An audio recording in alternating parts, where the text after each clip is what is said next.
Good afternoon, Dolphins fans. Welcome to another episode of the On the Fin Side podcast with Kat and Paul. Follow us on Facebook, Twitter, all of our social media outlets, as well as the Fansided Network and FinFanatic.com. This is our first opponent preview here of the season, which means that we are getting closer and closer. And Derek Havens here from the 4th and 2 podcast has been gracious enough to join us here. And you can follow him on Twitter, Patriots Haven. That's Patriots, Haven on Twitter. Derek, thanks for joining us again. Hey guys, good to talk to you as always. Thanks for having me on. You bet. So let's dig right into it here. The Patriots go 10-7 last year. They make the playoffs with first-year quarterback Mac Jones. And earlier this summer, after Josh McDaniels leaves to be the head coach of the Raiders, there's a lot of talk here early in August that the Patriots are just having these terrible practices with Matt Patricia and with Joe Judge.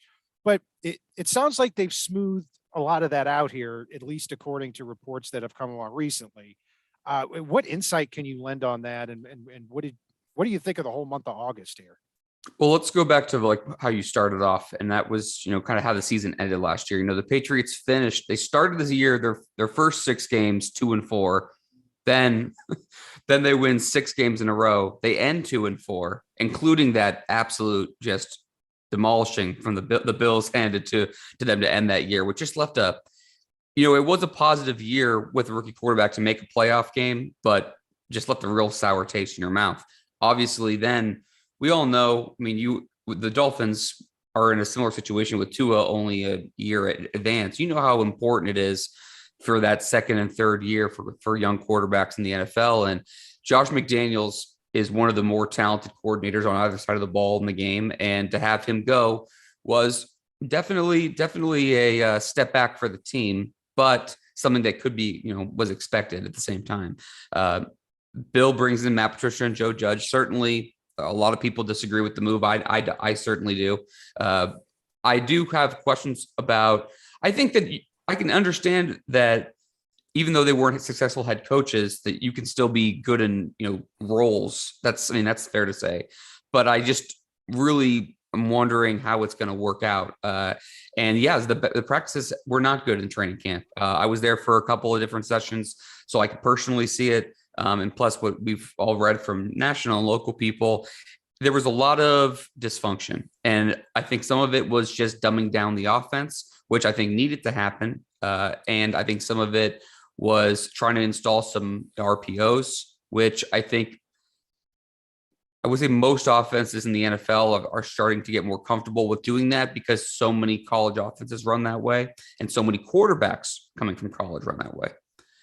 Sure. So I think it's gotten better as far as how clunky it was, to your point, but I honestly do not know what to expect. I have a feeling this Patriots offense is going to take 4, 5, 6 games before it starts looking a little bit better, but I don't feel great about where they are as an offense right now because I just don't know exactly what they're trying to do. It's on. Sure. I can't remember a year where I've been so unsure about what the team's going to look like than this season. And the reason I bring that up is because just from an outsider's perspective, you look at the depth chart and you see basically nothing's changed other than them flip-flopping offensive tackles, Trent Brown and Isaiah Wynn. Yep. Yeah, and then they trade Shaq Mason for a bag of candy and Yep. and Devontae Parker they add, but overall not a huge overhaul. So when you hear these reports, you start thinking, well, that's kind of strange. I know that they've changed coordinators, but you don't expect that big of an overturn. But that's great insight there, Derek. And taking a look at what Mac Jones is surrounding himself with, obviously Damian Harris had a really good season last year, kind of his, not a 1,500-yard year, but a really good season. Mm-hmm. And Ramondre Stevenson, a guy that Paul was really high on in the pre-draft process. Yeah. Before last year, a promising rookie year. From the reports I've seen, it looks like Stevenson is going to get a few more touches here this year. How do you see that being divided up? Do you see it being a 50-50 type job? I would be surprised if Damian Harris didn't have a couple more touches than Stevenson, but it depends because the third down back role has been so prominent in the Patriots offense in years past.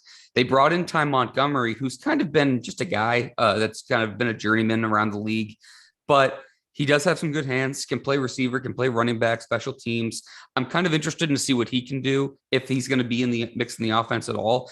It seems like he's going to be, but I don't know if he's going to be getting the full, I guess, complement of third down opportunities. I think Stevenson could be getting a good share of those. So for people who are listening for fantasy purposes, I think Stevenson could potentially, be the higher fantasy value, and especially in point per reception leagues. But I think Harris is a really good running back. I don't think he'll be with the Patriots beyond this year just because I think someone else will pay him. But I think Stevenson is a good player. And I think he's better than Damian Harris as a runner, as a catcher. I think he's more talented. But I think both of them combined are a significant 1-2 punch. So I think you'll probably be close to 55-45 or 60-40. But I think Stevenson will have a big year this year. I'm looking forward to watching him. He had a really nice rookie season.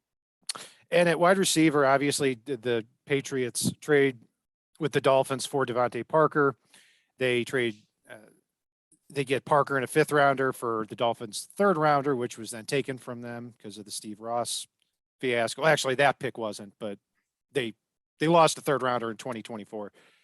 This one's in 2023. But anyway, the Patriots have some veteran receivers there, Jacoby Myers and Kendrick Bourne and Nelson Aguilar. Where is Devontae Parker sitting on that wide receiver depth chart right now, and how much can we expect to see him on Sunday? Well, I was a big fan of the Devontae Parker trade, especially because it was pretty little compensation. I can understand why the Dolphins wanted to move on, but the Parker isn't the player he maybe was a couple of years ago, but certainly from the Patriots standpoint, he's torched them a few times, and I think that was basically recouping what they lost from N'Keal Harry, who never developed into what they hoped. An outside boundary receiver who could be a red zone threat, contested catch guy. I think Devontae will be right in the mix. I like the Patriots receiving group. I just don't love it. I mean, it's not.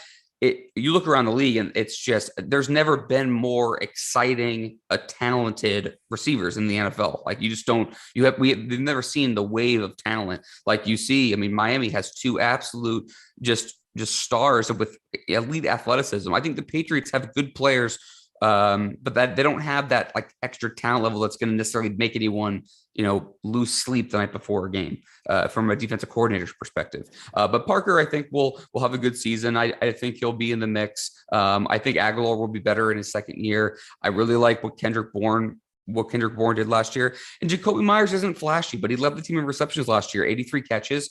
But it's simple and it sounds stupid to say, but he's just really good at getting open and catching the ball. He's just kind of where he needs to be, very reliable. And I mean, again, I think they have a good mix of tight ends, good mix of backs. Offensive line is what I'm most concerned about for the offense, to be honest. Not because of talent, because of scheme and coaching, but I am confident in the skill position group to be at least decent. Yeah, and wide receivers, I look at their depth chart and I see a lot of good 2s and 3s. Yep. And you might have 4 of them. You might have 4 good 2s and 3s. Yep. With Myers and Parker and Bourne and Aguilar. I mean, and they're good route runners, or at least a handful of them are, and they get open. And Myers had over 83 catches last year, I think. Yeah, he had a lot. And he's in a contract year. I'll be curious what his position is on this team next year, because I could see someone paying him good money because receivers are getting good money now, even though he's not extremely dynamic.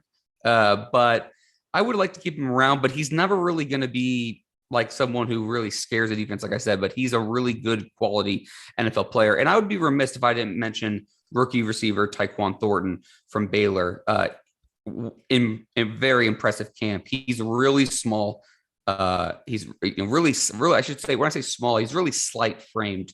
And he was hurt in the preseason. He should be back after a couple of games, but ran 4.28 at 40, and he showed it in the preseason, in training camp. I mean, he gets the best separation on the team by far. And I think if he can, we'll see how he performs in the rookie year, and hopefully the durability thing isn't an issue, but he will be very, very interesting to watch this year and going forward if he can put it all together. He flashed a lot.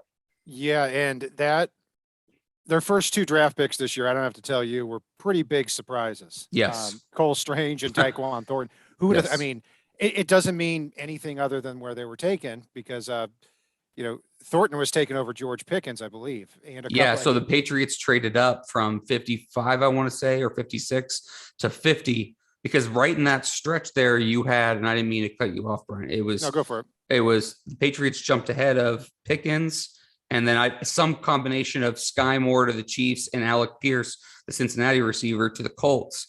So, I think most people had Thornton in probably the 5th or 6th round. Most people had Cole Strange, depending on who you ask. I thought the consensus was around 3rd round. Of course, after the draft, you hear reports that people were more interested than let on. Whatever, we'll see. It doesn't matter. The point is, it doesn't matter if they can play. If they can't play, then it's a bigger deal. The Patriots have had a hard time taking receivers. So we're going to have some direct comparison with Tyquan Thornton specifically to see Cole Strange. I actually really liked Cole Strange. Didn't love the pick on the 1st round. I'm just not a big fan of taking interior linemen that high.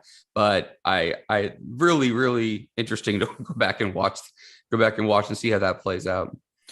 A couple of comparisons with the Strange pick and the Tyquan Thornton pick going back 15 years ago. I remember when they drafted Logan Mankins at the end of the 1st round in 2005.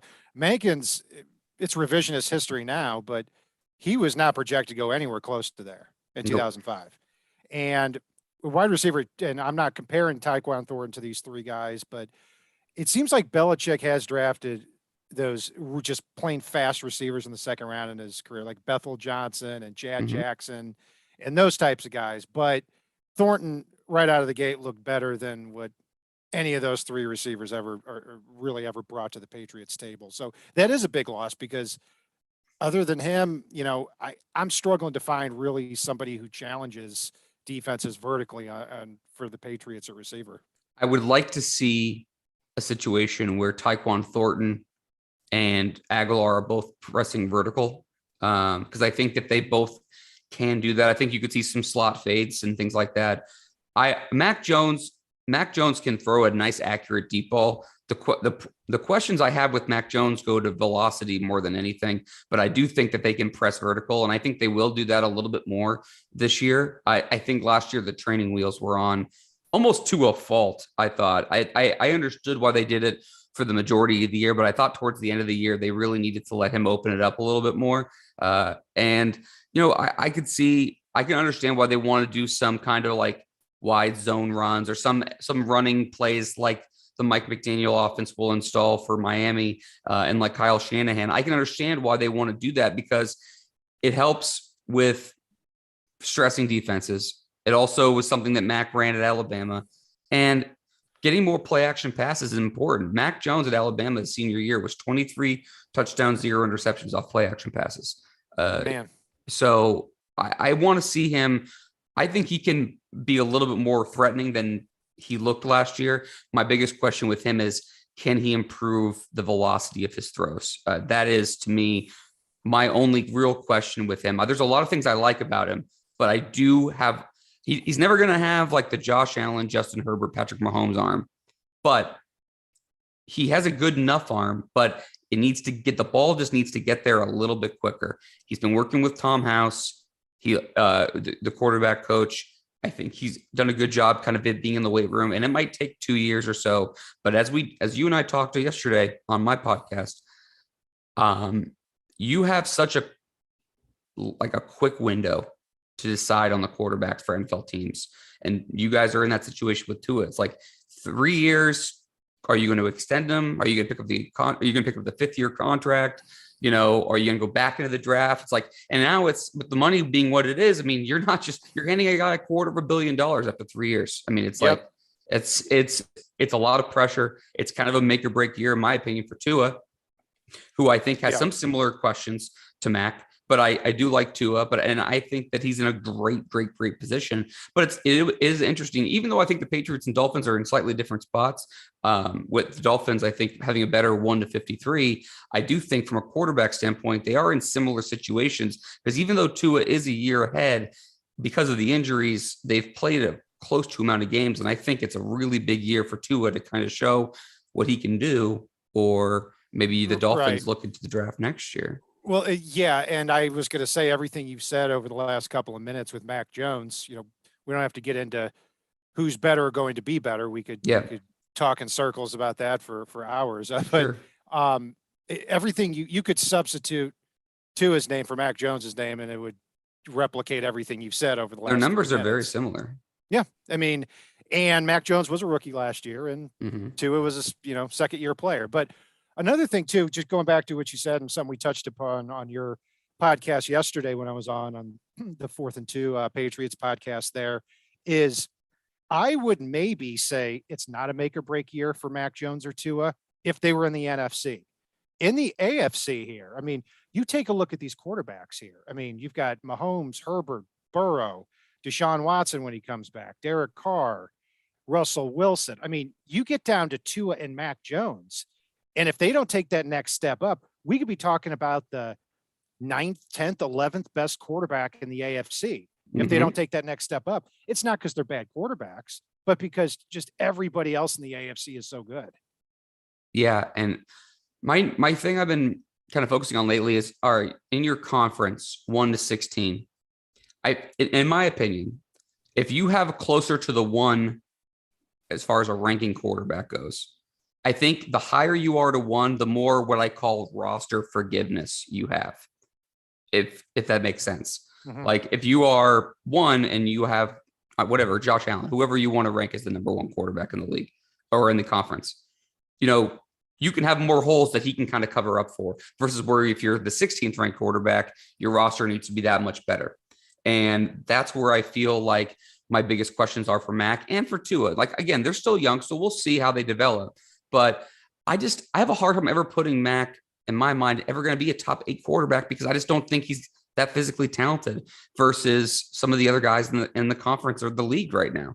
So I don't know. I mean, it is early. We'll see what happens, but I do have some questions about that. I do think they can get better, both quarterbacks. Again, they're in slightly different spots, but they are very comparable, to your point.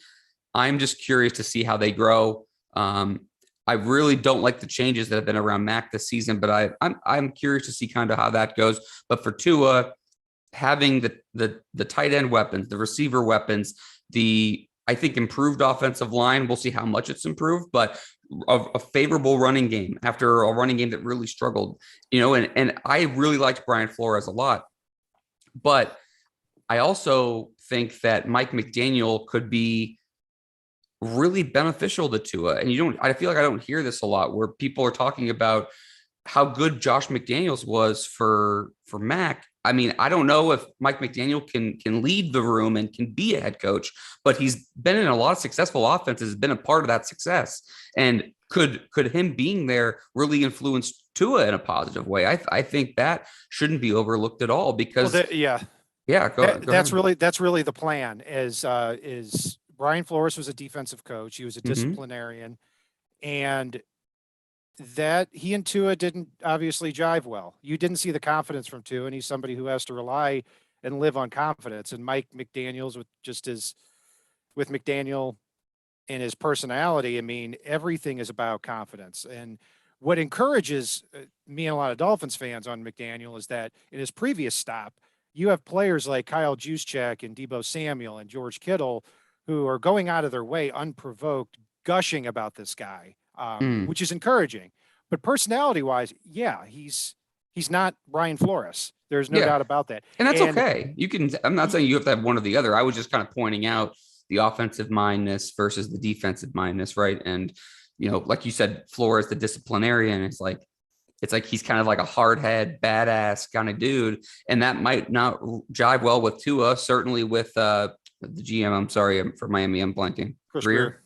And like there was the rumors of that kind of headbutting, when that might happen when you have that kind of mentality. Mike McDaniel seems a little bit more laid back, a little more easygoing, certainly has a good sense of humor, really, really talented, has been in a lot of different, same system, but been in a lot of different roles. And like you said, I certainly heard the praise of him. I mean, he was coordinating the run game for 49ers last year, and they just made the Patriots look dumb. So if I'm a Miami fan, I would be certainly excited about what he brings to the table. Like I said to you yesterday, the only thing I would say about him, and this is a slight thing, I mean, who knows how it goes. If it went bad for Miami, I'd be curious to see how his personality would be received. If it goes good, then I don't think it matters. Everything's hunky dory. If it goes bad, that'll be, like for instance, on the flip side, I know what you mean. For the Patriots, the last few years, Bill's not answering questions. People are getting a little bit more annoyed than they were going when they were going 12-4. Now they haven't won a game. They've been a 500 ball club the last 3 years. Now people get a little bit more annoyed. So it'll be interesting to see how that's received. I could see that. Yeah. And I want to go back to the Patriots offensive line here, because I've got a lot of questions about that. You've got Cole Strange there settling in at left guard. You've got David Andrews, who the Dolphins were looking at last year. He's been there for several years, solid player. What was the thought behind trading Shaq Mason for basically nothing? And what was the thought between flip-flopping Trent Brown and Isaiah Wynn? Okay. For Shaq Mason to be traded for a 5th-round pick, I still don't love the move. It seems like it was just more of a salary dump. I mean, they have Mike Onwenu, who's been a really good draft pick for them, entering his 3rd year from Michigan in the 6th round at right guard. And yeah, he's a big body, and he's done pretty good moving around. I don't know what it was, anything more than a salary dump, honestly. And then for the tackles, I've gone back and forth about this a couple of times. I think that Isaiah Wynn has been certainly underwhelming as a 1st-round draft pick. He's a starting tackle in the league, but he's middle of the road and he misses way too many games. Trent Brown is good when he's engaged, but he's just a hard person to kind of keep on the tracks, so to speak. And he's missed some time with injuries too. So I think the thought was that they could see Brown being here more long-term than Wynn. And they might think they have an in-house candidate in Mike Onwenu to go from right guard to right tackle at some point. But it could be a depth question. Honestly, Brian, that's one of those things I have no idea. Gotcha. Well, let's look at when the Dolphins are on offense. And the one matchup that really worries me is Austin Jackson going up, presumably against Matt Judon. And, that's when you take a look at the Dolphins' strengths and weaknesses, and hey, adding Tyreek Hill to pair with Jalen Waddle, amazing move. It's got the whole Dolphins fan base excited. Getting the running backs, Chase Edmonds and Raheem Mostert, the speed they bring, very exciting. Teron Armstead at left tackle, very exciting. But you look at Austin Jackson there at right tackle with how poorly he's played, and now he's going up against Matt Judon here in week 1. Yeah, I think that's going to be something that the Patriots try to take advantage of. I could see Judon having a really, really big year. He had a terrific year last year, kind of lost steam down the stretch like most of the players did for the Patriots, but he played a higher percentage of snaps than he's had in his entire career last year. So it kind of makes sense, but I can see them overloading Austin Jackson on that side. I think they could be getting some pressure up the middle a lot too, like really trying to force that. They've spent a large majority of the offseason getting faster, and it was evident in that Bills playoff game. They looked slow. They looked glacial. This whole linebacker core is very new. This is going to be a Jekyll and Hyde defense for the Patriots, where you have some good flash moments and some really ugly ones. I think first the Dolphins, I'm curious to see how aggressive they get. In the 2 games they played against the Dolphins last year, they only blitzed a total of 8 times combined. Wow. 3 and 5. So I am just wondering, and see, in my mind, the Patriots safety group is good. The cornerbacks is really inexperienced and kind of a little shaky. So you'd think, okay, well, maybe you turn up the pressure a little bit more in the front 7 to kind of give them less time to cover. But Tua gets the ball out of his hand so quick. I feel like they almost have felt like in the last couple of years, they don't want to blitz him because they would rather just flood zones in the back end. So I think that chess match will be really good. And I'm sure Mike McDaniel will have something schemed up well for Bill, but Bill was also 5-0 versus first-time head coaches last year. So, I mean, it's going to be an interesting kind of chess match between the two of them. I could see some packages where they do blitz a little bit more heavy. I think someone to pay attention to is 2nd-year player for the Patriots, Christian Barmore. Really, really talented player. I could see him, if he can get some push in the middle, I think that will affect Tua a little bit more. I know Judon will try to get his, but Tua does get the ball out of his hands so quick. It's going to be, to me, how Mike McDaniel calls it that will probably dictate how the Patriots defense reacts. Yeah, and Barmore, for our listeners, he really took over as the main dog at Alabama at defensive tackle after Raekwon Davis left. Different type of player, though, brings a lot more to the table as a pass rusher. I'd compare him a lot to Jordan Phillips, former Dolphin, except a more talented and probably even a more refined player. So that's Barmore is a type of athlete. If he can get going, that's not somebody you see very often coming at the quarterback at 6'5", 310, 315 pounds. So that's something else to certainly account for. But I want to get to the defensive backs too there. And because I'm sure that, a lot of Dolphins fans are going to look at the depth chart and see Tyreek Hill and Jalen Waddle, and look at the Patriots depth chart and see Jalen Mills, who the Dolphins, torched 3 years ago when he played for the Eagles. And then you've got the three Joneses after that. Jonathan Jones, the veteran from Alabama or from Auburn from a few years ago, very speedy cornerback. And then the rookies, Jack Jones and Marcus Jones as the third and fourth cornerbacks, I believe. It's easy to look at that from a Dolphins point of view and say that's a huge mismatch. How do you perceive that? Yeah, I know. I'm really curious because in years past, Bill has put Jonathan Jones on Tyreek Hill and kind of played man and had a true safety over the top. John Jones has some great speed. Jalen Mills, kind of a jack of all trade guy. They have a really young secondary, one second-year player in Miles Bryant and two rookies in Marcus and Jack Jones. So I think they're going to play more zone, which is more atypical of Belichick defenses. That he likes to play man more often. They don't have the bodies for it.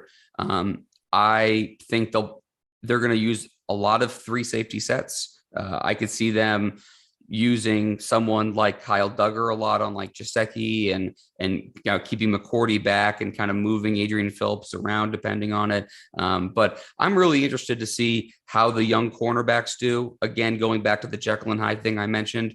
Jack Jones, really aggressive style cornerback, but he flashed really well in the preseason. Marcus Jones, very talented slot corner coming out of Houston, was probably my favorite draft pick they had based on just me, kind of being an armchair GM pre-draft. But he showed up in preseason too. They have the bodies to have some potential. I just don't know how fast it's going to take for them to realize that potential. And you getting a very strong test in week one in Miami. And I think man would be ideal, but they just don't have those guys. So it's going to be a lot of zone, a lot of probably mixing and matching some coverages, probably trying to confuse Tua or showing some looks pre-snap that they'll change quickly because, again, he wants to get the ball out quick. So maybe they'll try to force him into a quick mistake. Now, and I also read something that the Patriots last year, in the first 6 weeks of the season, they played zone only 40% of the time. And then the rest of the year after that, it was over 70%. Mm-hmm. Now, what do you attribute that change last year to? Was it because of the, losing Stephon Gilmore for the year and then trading him to Carolina, less talent at cornerback, or just kind of a overall shift away from that line of thinking? It came after the weeks 4 and 5 when they had the Brady's return to Foxborough, and then the Cowboys game the following week. And if you remember, it was a very high scoring game in the 30s. I think it was CD Lamb who caught a deep crosser from Dak to end the game. That's where Bill Belichick's son, Steve Belichick, and former Patriots linebacker, now defensive coach Gerard Mayo, were running the defense. That was after that game where reports were that Bill kind of got more involved on that side and kind of took over some things. And that's where they shifted. And I do think they realized that they didn't have the bodies to play man. So they started going more zone, and Gilmore, the contract talks had broken down, and they weren't able to figure that out. So they shipped him out to Carolina, which I thought was kind of an expected move. We had talked about that for a while, but I do think that the switching it was kind of a two-pronged thing of not realizing they don't have the corners and also kind of being like, all right, we've lost two high-scoring matchups. we gotta do something different. How can we flip it out? So Absolutely. Great insight there. And another thing I wanted to mention too, as far as Tyreek Hill against, if you just do a Google search on Tyreek Hill against Bill Belichick, you're going to see probably 3 articles saying Hill's done great against Belichick and 3 articles saying the opposite. And I want to point that out because Tyreek Hill has played 5 games against Bill Belichick in his career. He went 7 for 133, 7 for 142, 1 catch for 42 yards, 6 for 62, and 4 for 64. So I can understand why there's that split, because if you look at the overall numbers, 443 yards in 5 games is 89 a game, times that times 17, you got 1,500 yard season. But it also needs to be pointed out that the most 3 recent games, 64 yards, 62 yards, and 42 yards for Tyreek Hill. So the last 3 contests, no, he didn't dominate the Patriots. Yeah. So if you go back to the Cam Newton season, which I shudder just to think about it, the Patriots played the Chiefs, and actually Cam Newton had COVID for that game, ironically enough, bringing him up, and Brian Hoyer wasn't at quarterback. But if you go back to that game and you watch how the Patriots defended Tyreek Hill, they've done that they've done the same thing the last 3 times, which is Jonathan Jones on him, and he has speed to hang, not Tyreek Hill speed, because he'll make you miss in a phone booth, but he's fast, and we'll make sure that he's really taking care of the underneath, where Devin McCourty has stayed right over the top, and they kind of just sandwich him. And they basically said 3 years ago, I think Bill said, I'm not letting this guy take over the game. Like he just won't let it. So I'm not saying he won't have a big game this Sunday, because I respect him as a player too much, and you got to respect his talent level. But I'll be more surprised if Jalen Waddle doesn't have a better game, because I could see a scenario where they're just like, you know what, anybody but him, or Cedric Wilson goes off, like, because they don't have like a good 3rd or 4th cornerback who's ready to hang out. Because I think Cedric Wilson's an underrated player, and I liked that signing. But to me, I think Bill's going to be like you're not going to take, he'll pick 1 or 2 guys on each team, and he's like, anybody but you guys. Like he doesn't want to, he doesn't like the optics of that. So he's done a good job the last few years. One thing that's been constant with Belichick over the last 20 years, regardless, I mean, heck, 30 years, because he was a DC before that, regardless of what style of defense he's playing at the time, because he switches back and forth so often throughout a year, he is always going to try to make you win with your worst players, or at least not with your best players. Waddle's obviously one of the best, but I agree with you on that. And that's going to be an interesting test too, if Tyreek Hill is focused on in this game. How are the other Dolphins weapons going to respond? Are they going to be able to take over that game in the same way? So we'll see about that. And so let's get to our predictions here, Derek. So I'll go first. I'll stick with the same thing I said on your show yesterday, 23-17 Dolphins. I think the Patriots' strategy is going to be to come out and kind of lull the Dolphins defense to sleep, get out there in that heat. And they've been down there for 5 days, getting accustomed to the heat at a Division II college. Try to lull them to sleep a little with the running game, with Ramondre Stevenson and Damian Harris getting 30 plus carries throughout the game, and then working off the play action. And then defensively, having that chess match of Tua needing to go 75, 80 yards 4 or 5 times a game to really put some touchdown drives together to beat the Patriots. But overall, I see the Dolphins coming out just a little bit ahead at home in the first week. I'm going to stick with my 23-17 prediction. Yeah, I'm kind of in like that 23-20 Dolphins range right now. I think the Patriots and Dolphins are pretty similar from a competition standpoint. Like I said before, I do think the Dolphins have a better 1-53. But I do think the Patriots, they've been, they are, people don't realize that they are, some people don't, they are rebuilding, and they have 10 rookies on this team. They're still classified as a quote unquote older team because they have some guys who were over the age of 34, but they have 10 rookies on the team. Half their team is 3 years or less experience. So it's a different team than it was a couple of years ago. I am really fascinated, like I said earlier, to reiterate, Mike McDaniel versus Bill Belichick and the chess match. Bill has predominantly done very well against first-time head coaches. This is his 48th year in the league. He's seen a lot of things. Okay. So, McDaniel, I'm interested in because he's, kind of like this brainchild, and everyone's talking about all this, things that he did in San Francisco. People have raved about him in Miami. They got a ton of talent. I'm excited to see what that looks like versus the two of them. I think the Patriots, to your point, I could see them definitely establishing the run.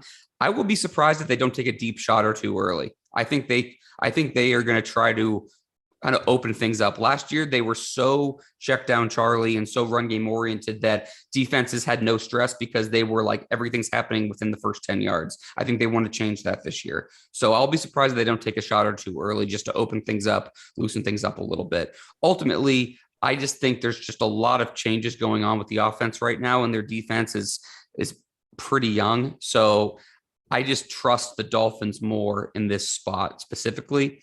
But I do think it could go either way. It wouldn't surprise me if the Dolphins won like 31-17, and it wouldn't surprise me if the Patriots won like 27-20. Well, I'll tell you this. I'm not going to ever say a week one is a must-win type of game, but if you look at the Dolphins' next three opponents after that, you've got at Baltimore, the Bills at home, and at Cincinnati on Thursday night. Oh, wow. So you've got 3 games in 17 days that are very, very, the Dolphins need to start off 2-2 here. And that's funny you say that, because they're in the very similar spot to the Patriots, because they go to Pittsburgh, Baltimore at home, to Green Bay, and they get a little bit better in the middle, but the beginning and the end of their schedules is very tough. So this game could have some serious implications for playoff seeding or playoff bubble, type talk later in the year. You bet. So Derek, thanks for joining us here tonight. I'm sure we're both in agreement. We're rooting for the Rams tonight. They take on the Buffalo Bills week 1 of Thursday night. And be sure to follow Derek Havens here, Patriots Haven. That's Patriots, Haven. And be sure to check out his podcast as well with Russ and Steve. It's Patriots 4th and 2, or just the 4th and 2. No, it's Patriots 4th and 2. You were right. Patriots 4th and 2. Yep. I was on their show as a guest just like this here yesterday. Be sure to check them out. They do a great job. We are on Twitter, Facebook, the finfanatic.com website, and the Fansided Network on the Fin side. Be sure to join us as well. Enjoy the game this weekend. We'll be sure to join you Sunday night to wrap everything up. Paul and I will be sure to give our grades just like usual. Football is back, and if it's not on the right side and it's not on the left side, it is on the Fin side.